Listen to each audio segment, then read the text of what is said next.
दिवसांपासून ज्या अफवा येत आहेत त्यांच्यावर आज चर्चा करण्यासाठी आणि आपण प्रेस कॉन्फरन्स बोलवलेली होती. यामध्ये मी सर्व सभासदांना असं आवाहन करू इच्छितो की RBIच्या निर्देशाप्रमाणे deposit insurance credit guarantee corporation यांच्याकडून 5 लाखापर्यंतचा विमा डिपॉझिटचा हा असतो प्रत्येकाचा. आणि बँकेची आर्थिक परिस्थिती अत्यंत चांगली आहे. NPA जरी वाढलेला असला तरी पण तो रिकवर होण्यासारखा आहे. येत्या 3 महिन्यात त्याच्यावर पूर्णतः कारवाई करण्याचा प्लॅन ऑफ ॲक्शन आमचा झालेला आहे. आणि बँकेची आर्थिक परिस्थिती ही अत्यंत सुदृढ आहे.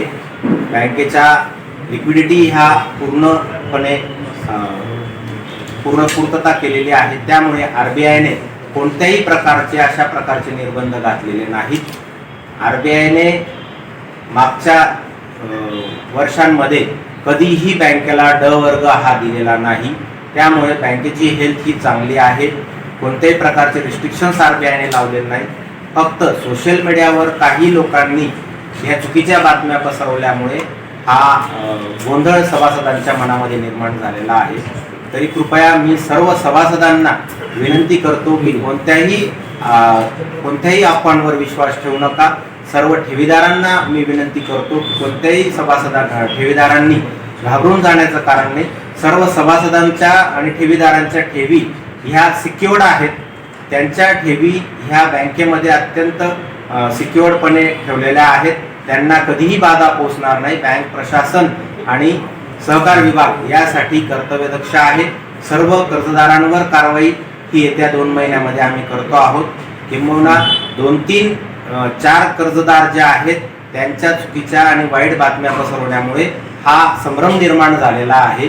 त्यांचा हेतू काहीतरी चुकीचा साध्य करण्यासाठी हा संभ्रम निर्माण झालेला आहे. म्हणून यामध्ये कोणत्याही ठेवीदारांनी घाबरून जाण्याचं काहीही कारण नाही. म्हणून मी सर्व ठेवीदारांना जिल्हा उपनिबंधक कार्यालयामार्फत आणि बँकेच्या प्रशासन संचालक मंडळाच्या वतीने आपण विनंती करतो की त्यांनी कोणत्याही प्रकारे घाबरून जाण्याचं कारण नाही. जिल्हा सहकार विभाग हा बँकेत जर चुका झाल्या असतील तर त्याच्यावर निश्चितपणे कारवाई करेल आणि त्या सर्व बाबीतून बँक ही बाहेर निघते आहे आणि चांगल्या पद्धतीने बँकेचं कामकाज चालू आहे. चुकीच्या बातम्या पसरवणारे यांच्या विरोधात पण आपण काही कार्यवाही करू शकतो. ज्या लोकांनी चुकीच्या बातम्या बाहेर पसरवलेल्या आहेत आणि त्यामध्ये जर तथ्य नसेल तर बँकेला आपण स्पष्टपणे निर्देश दिलेले आहेत की त्यांच्यावर दावा दाखल करा. तो क्रिमिनल असेल, फौजदारी स्वरूपाचा असेल किंवा सिव्हिल स्वरूपाचा असेल.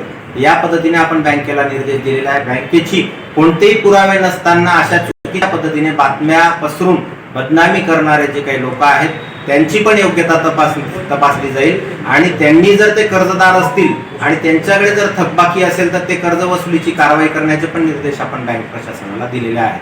म्हणून 2-4 लोकांच्या चुकीच्या अफवांमुळे व्हॉट्सॲपवर काहीतरी चुकीच्या बातम्या पसरवल्यामुळे ह्या सभासदांमध्ये संभ्रम निर्माण झालेला आहे.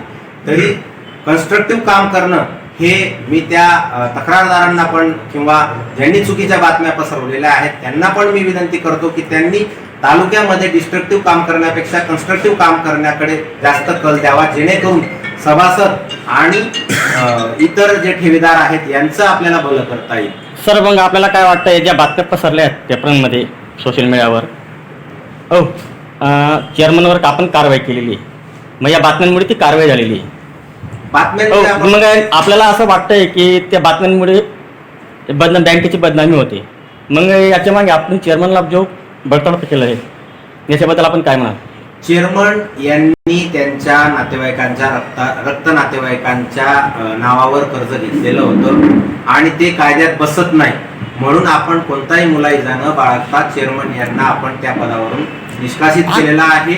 आणि जर इतर संचालकांनी कोणी घेतलं असेल तर त्यांच्यावर पण कारवाई होणार किंवा त्यांच्याकडून आपण कर्ज वसूल करण्याची ही कारवाई होणार आहे. नाही, मी तेच म्हणतोय सर, मग की ज्या बातम्या पसरल्या चेअरमन बडतर्फ झाला त्या चुकीच्या बातम्या आहेत का? मग नाही, चेअरमन बडतर्फ झाले हे तर सर्वश्रुत आहे, ते तर योग्य आहे. आपण कारवाई केली.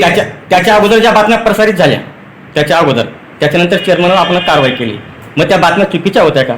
नाही, बातम्या चुकीच्या कोणत्या आहेत मी सांगतो. बातम्या चुकीच्या या आहेत की बँकेच्या डिपॉझिट धोक्यात आलेल्या आहेत, सभासदांच्या डिपॉझिट धोक्यात आलेल्या आहेत, अशी कोणतीही परिस्थिती बँकेची नाही. तरी कृपया ह्या बातम्या पसरवण्यामागचं काहीतरी वेगळं षडयंत्र असू शकतं किंवा कोणाचं काहीतरी वेगळं हित असू शकतं. चेअरमन व आपण डिस्क्वालिफाय केलं, ती बातमी योग्य आहे, त्या बाबतीत आपण काही दुमत असण्याचं कारण नाही. इतर संचालक कोणीही असतील, त्यांनी जर तसं काम केलं असेल त्याचं पण आपण कारवाई, आपण तपासणी सुरू आहे आपली, आणि त्याच्यात जो कोणी दोषी असेल त्याला कोणालाही मुलाइजा न बाळगता आपण त्याच्यावर कारवाई करणार. ते सभासदांमध्ये गेलं तरी त्याला काही वावगं नाही, पण बँकेच्या ठेवी त्याच्यामुळे धोक्यात येत नाही.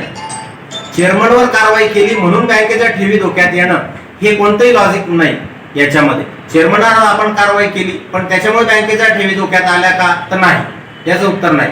बँकेच्या ठेवी या सुरक्षित आहेत, 100% बँकेच्या ठेवी सुरक्षित आहेत, आणि त्या बाबतीमध्ये अफवा कोणी पसरू नये. मागील काही काळामध्ये काही लोकांनी अफवा सोशल मीडियाद्वारे पसरवल्या की बँकेच्या ठेवी हा धोक्यात आलेला आहे, डिपॉझिट काढून घ्या. हे अत्यंत चुकीचं आहे. अशा प्रकारे लोकांना आपण दिशाभूल करून जर ते डिपॉझिट काढणं आणि अवैध सावकारीला बळ देणं हे असं कृत्य होऊ शकतं. त्याच्यामुळे इन्स्टिट्यूशनल फायनान्स हा आपल्याला तालुक्यामध्ये बळकट करणं आवश्यक आहे आणि त्याला बळकटी देणं हे आवश्यक आहे.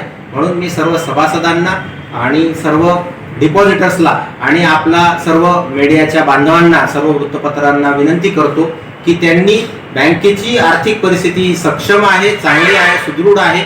डिपॉझिटरला, कोणत्याही डिपॉझिटरला घाबरून जाण्याचं काही कारण नाही. जिल्हा प्रशासन जे आहे, जिल्हा उपनिबंधक कार्यालय चुकीच्या कामकाजांना कोणालाही पाठीशी घालणार नाही, त्यांच्यावर कारवाई करणार. जे चूक झाल्या असेल त्यांच्यावर 100% कारवाई करणार.